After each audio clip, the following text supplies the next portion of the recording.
sur La Première.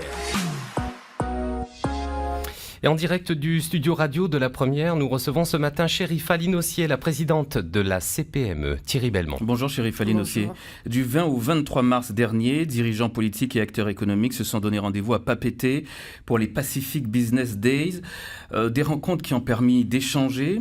Et puis après, Chérifa Linossier, est-ce qu'il y a eu de véritables affaires de conclues ? Oui, alors déjà avant le après, il y a eu des avant, c'est-à-dire que je voudrais rappeler quand même que l'initiative au départ c'était le PBF, c'était déjà de connecter les entrepreneurs et les investisseurs entre eux.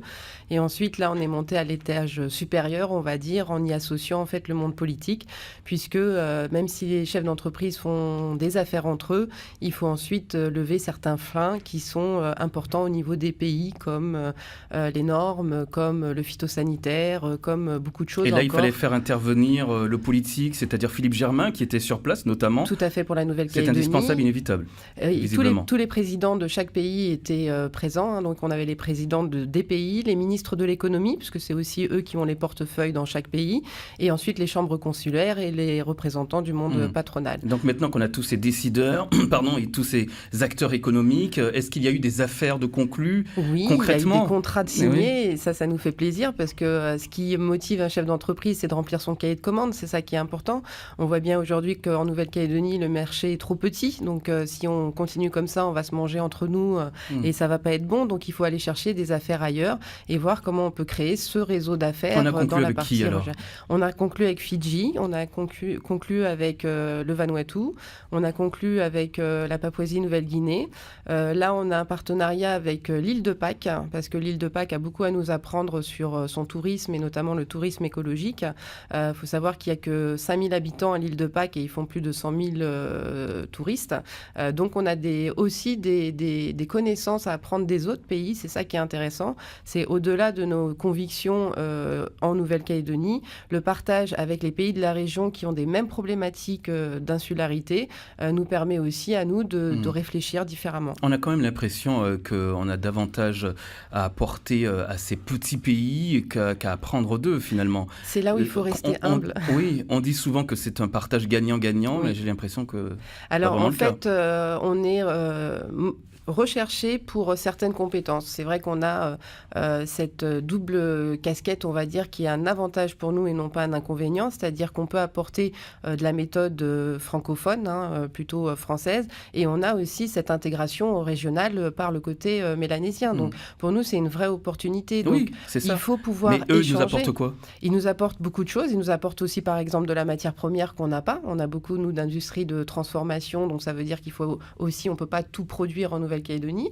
Donc, c'est d'essayer de voir qu'est-ce que eux, chez qui on peut aller acheter certaines choses, chez qui nous, on peut apporter de la compétence et mutualiser ensemble. Donc, c'est vraiment un partenariat gagnant-gagnant. Aujourd'hui, on voit bien que si on ne s'ouvre pas à la région, notre économie est saturée. On ne pourra pas vivre que du nickel, c'est pas possible, ou en tout cas pas toute la vie et éternellement. Ça, donc, on l'a bien compris. Il faut trouver les autres leviers. Et aujourd'hui, est-ce qu'il ne faudrait pas voir plus grand en faisant des accords, des partenariats avec des pays comme l'Australie, comme la Nouvelle-Zélande ? Est-ce que ce n'est pas ça l'ambition qu'on devrait se donner ? Alors, il faut être prudent. Encore une fois, la Nouvelle-Zélande, l'Australie, la Nouvelle-Zélande nous a démontré aujourd'hui qu'ils étaient sur les accords de libre-échange, alors qu'avant, ils étaient sur de la protection de marché.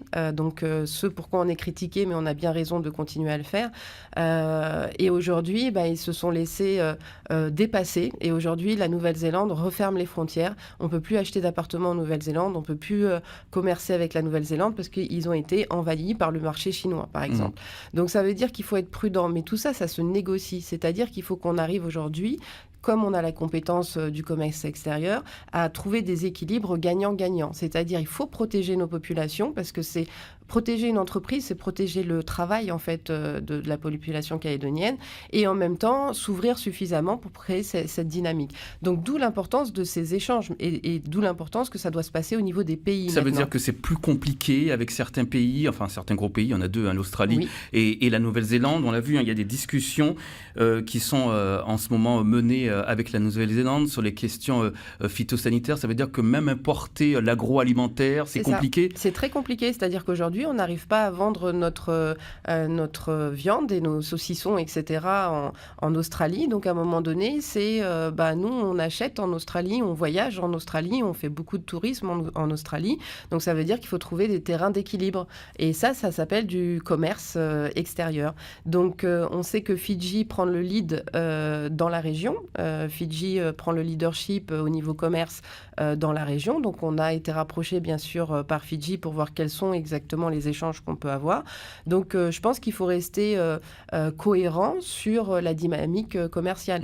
C'est important pour un pays d'exporter pour son PIB. Donc, il faut qu'on en prenne conscience. Et l'Australie a toujours été très omniprésente dans la zone Asie-Pacifique. Aujourd'hui, elle comprend que, effectivement, pour nous, des petits marchés, une petite niche de 1 ou 2%, ça fait vivre nos entreprises et ça nous crée de l'emploi. Vraiment ? Oui. Parce que c'était la question qui allait venir. Oui.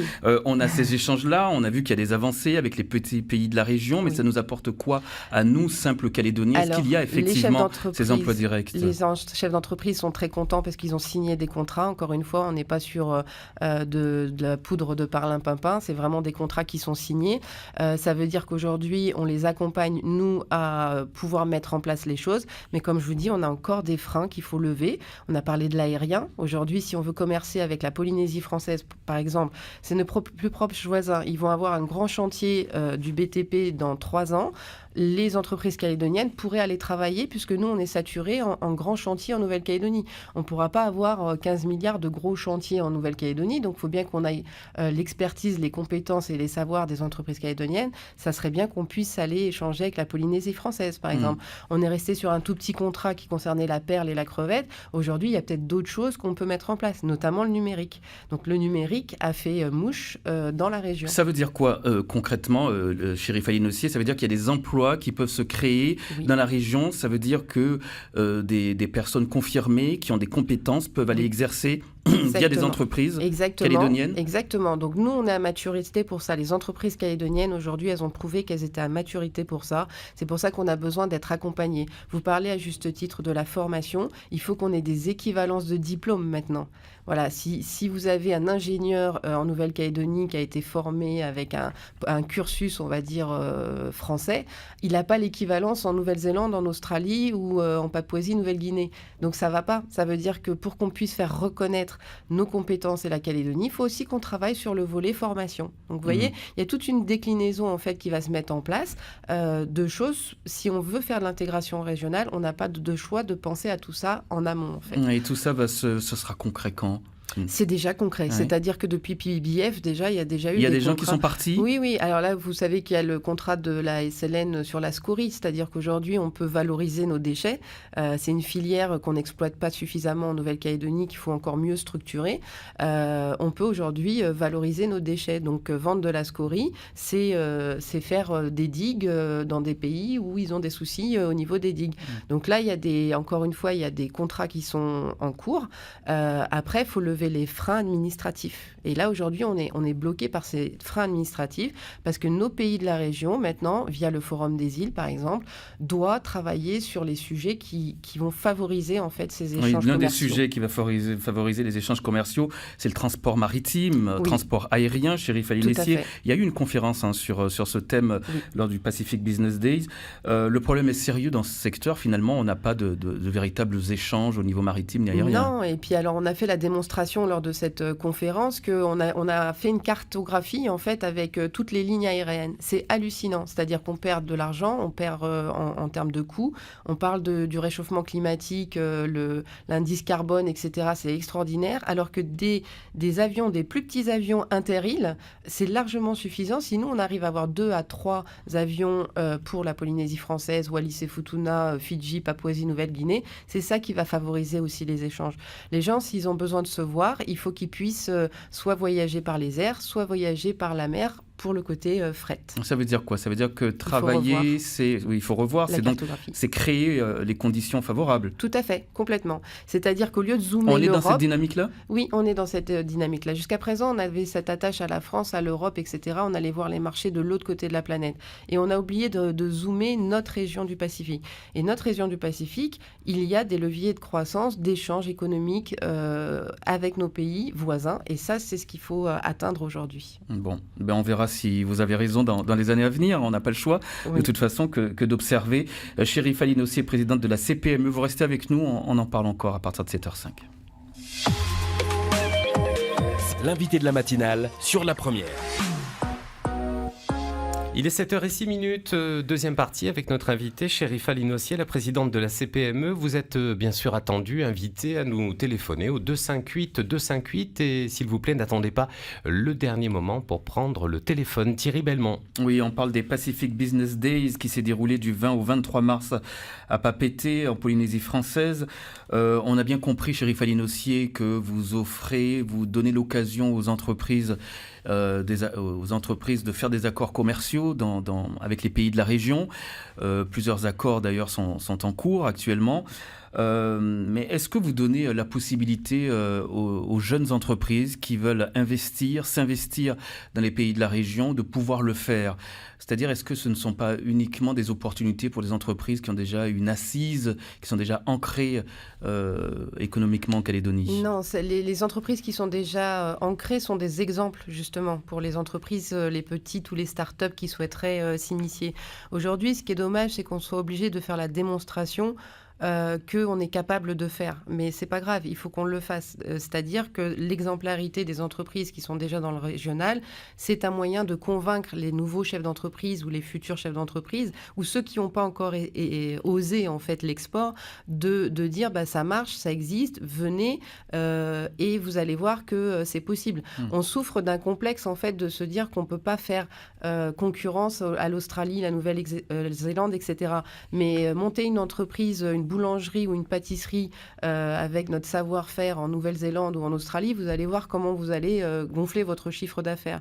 Donc il ne faut pas que ce qui nous semble évident pour nous en Nouvelle-Calédonie, c'est cette perception des choses qu'on doit avoir, c'est de se vous dire dites qu'il faut oser, c'est ça ? Il faut oser. Mais est-ce que les conditions sont favorables ? Est-ce qu'on a les conditions pour y aller aujourd'hui ? Est-ce qu'on a les conditions favorables et l'aide ?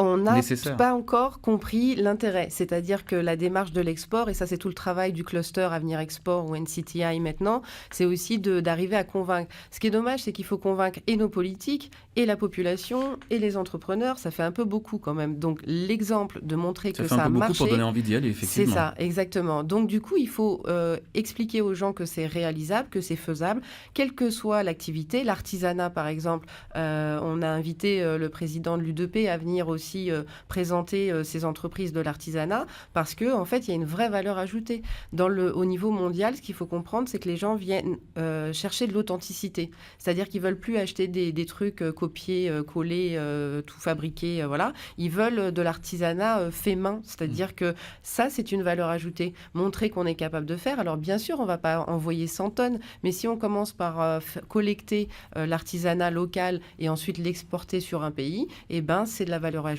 c'est de l'emploi. En Polynésie, il y avait combien de chefs d'entreprise de Calédonie ? On était une quinzaine. Donc, petits chefs d'entreprise, petits, moyens et grands. Parce que en fait, aujourd'hui, il y a des grosses entreprises qui ont compris aussi l'intérêt de ce réseau d'affaires. Donc, on est vigilant parce que l'idée, c'est de créer une synergie entre les petits, les moyens et les gros. Mais on a de plus en plus de grosses entreprises qui adhèrent chez nous parce qu'ils ont compris ce qu'on essayait de faire au niveau régional. Ça veut dire que le MEDEF était avec vous pour ces Alors, Pacific le MEDEF Business ? a été invité, il n'est pas venu. C'est bien dommage, je le regrette, puisque le MEDEF de Polynésie française était bien présent et on se pose la question d'agrandir la RPPS, donc la représentation patronale du Pacifique Sud, aux organisations patronales et aux chambres consulaires aussi, qui ont un rôle fondamental sur les relations économiques et le régional. Ça veut dire que l'entente n'est pas encore au beau fixe entre la CPME et le MEDEF, c'est ça ? Oui, en Calédonie ? Ça veut dire qu'après on ne sait plus comment faire, c'est-à-dire que quand on fait une invitation à participer à ce genre d'événement et qui viennent pas, c'est encore montrer une frustration ou je sais pas quoi. Nous, on peut pas faire plus que d'avancer parce qu'on a une dynamique pays. Donc aujourd'hui, il faut que le modèle économique, qu'on avance. Et j'espère qu'un jour, ils monteront dans le bateau avec nous. On va rappeler le numéro de téléphone, le 258 si vous souhaitez participer à cette discussion, poser une question à notre invité. Votre action, votre démarche, est-ce que ça serait pas un petit peu les prémices de la création d'une sorte de marché commun des États du Pacifique ? Oui, c'est exactement ça. C'est-à-dire qu'aujourd'hui, on se rend compte que fédéré et mutualisé, on a plus d'opportunités de commerce. Vous prenez une petite entreprise, son problème, c'est qu'elle n'a pas suffisamment de matière. Vous l'additionnez à d'autres petites entreprises de la région, et ben ça suffit pour remplir un conteneur et l'envoyer sur l'Europe. Aujourd'hui, on pourrait, par l'agroalimentaire, par exemple, montrer qu'on a des savoir-faire et une nourriture plutôt bonne qu'on pourrait exporter sur l'Europe, par exemple, qui est envahie par la malbouffe. Vous avez d'ailleurs cette phrase que vous dites « on construit l'Europe du Pacifique ».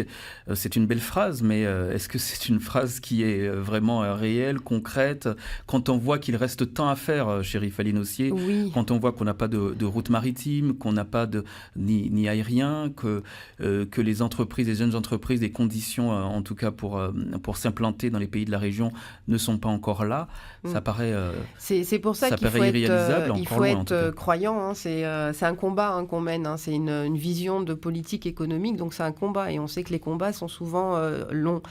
Ceci étant, c'était pour ça que c'était important d'y associer aussi le monde politique, parce que c'est le monde politique qui va décider. C'est le monde politique, lors des forums des îles, etc., qui vont parler et qui doivent intégrer l'économie. S'ils ne comprennent pas le tissu économique, s'ils ne comprennent pas les besoins des entrepreneurs, ils ne pourront pas faire des textes ou des orientations stratégiques comme l'aérien, le fret et le câble. Le numérique, c'est aussi ça qui va nous permettre d'échanger très rapidement.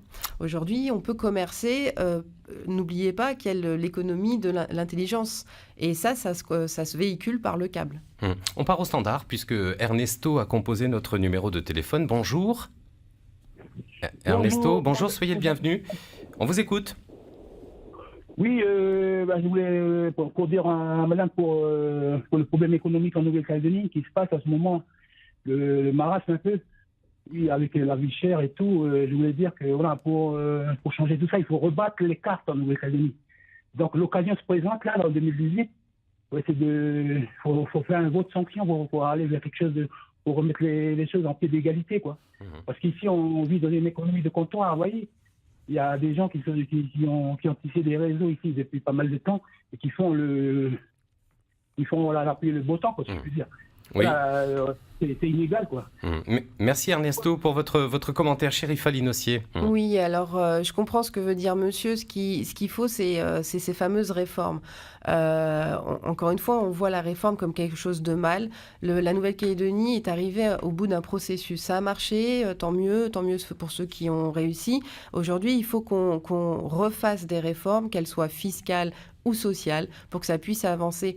Vous vous rappelez, on a quitté la table de l'agenda partagé parce que justement, on n'entendait pas le fait qu'on avait 3 ans devant nous pour justement faire les conditions nécessaires pour relancer l'économie, relancer la dynamique. Donc, il faut qu'aujourd'hui, on change de modèle. C'est pas grave, c'est normal dans un processus. On est en train de muter, donc il faut qu'on prenne justement cette vague en cours de route pour faire les réformes nécessaires. Dans le journal CPME, le nouveau journal, vous titrez « Révolution 2018 ». Ça veut dire quoi, ça ? Ça veut dire qu'il faut qu'on change. Ça veut dire qu'il faut qu'on change. Il faut que les entrepreneurs aujourd'hui se fédèrent encore plus parce qu'on parle aussi de notre avenir, de nos entreprises.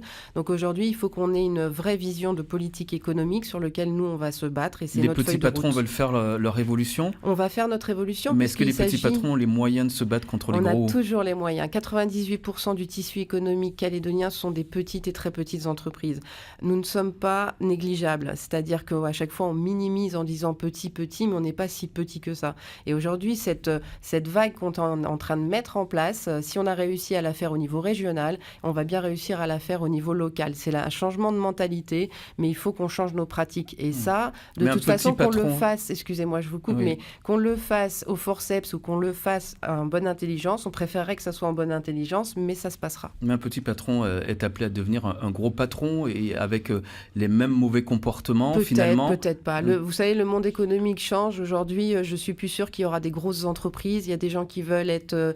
on a 50 000 entreprises individuelles en Nouvelle-Calédonie. On est sur des GUE, on est sur de la co-construction, de coworking. Donc, le modèle va changer, c'est sûr. Oui, donc vous dites c'est le modèle commercial qui doit changer. Ça veut dire quoi ? Il doit devenir plus sain, plus transparent, plus ouvert, plus durable ? Tout à fait. C'est-à-dire que la philosophie du développement durable, c'est pas qu'un autocollant qu'on colle sur un pare-brise. C'est-à-dire qu'il faut respecter l'environnement, il faut respecter les peuples, il faut respecter les cultures et il faut avoir un business propre. Un business propre. Tenez, quand on a une entreprise familiale comme celui des Balandes en ce moment qui fait l'actualité, avec des désaccords, des stratégies différentes, des règlements de compte publics, est-ce que une entreprise aujourd'hui comme celle-là, c'est une entreprise propre? Est-ce qu'une entreprise comme celle-là doit avoir un devoir d'exemplarité? C'est pas toujours évident. Effectivement, plus il y a de monde, plus ça va être compliqué à gérer. Aujourd'hui, on parle de RSE, de responsabilité sociétale des entreprises. Et effectivement, on doit être exemplaire dans nos comportements. Après, je ne connais pas cette société personnellement, donc je ne pourrais pas me permettre de dire quoi que ce soit. Mais aujourd'hui, on a une vraie philosophie qui nous dit qu'on doit respecter certains critères. La dernière question, c'est au standard avec Christophe. Bonjour Christophe. Bonjour. On vous écoute. J'ai une petite question à poser à madame. Merci pour votre projet, parce que je trouve qu'il est vraiment très intéressant. J'espère qu'il sera motivant pour les jeunes. Et ça touche le sujet de ma question. Je voudrais savoir si ça vous permettra de faire revenir les jeunes qui quittent le pays, parce que malheureusement, il y en a beaucoup, et qui trouveront dans votre projet une motivation pour revenir. Merci Christophe pour votre question. Chérifa Linossier vous répond. Oui, merci. Franchement, je vous remercie pour cette question parce qu'effectivement, dans notre philosophie aussi, c'est ça, hein, c'est qu'on est en train de perdre de la matière grise. On a envoyé nos jeunes faire des études à l'étranger et ils veulent pas rentrer parce que on leur fait pas les conditions nécessaires pour rentrer. Donc ça fait partie aussi de ça, c'est de dire venez entreprendre en Nouvelle-Calédonie, venez investir en Nouvelle-Calédonie et c'est à nous de faire le climat économique qui est le plus important. Mais c'est bien la relève. Aujourd'hui, on parle de la relève économique et c'est cette nouvelle génération qui doit construire le pays de demain. Chérifa Linossier, présidente de la CPME, merci d'avoir été avec nous ce matin. Merci à vous. Merci beaucoup. Belle journée à vous. Il est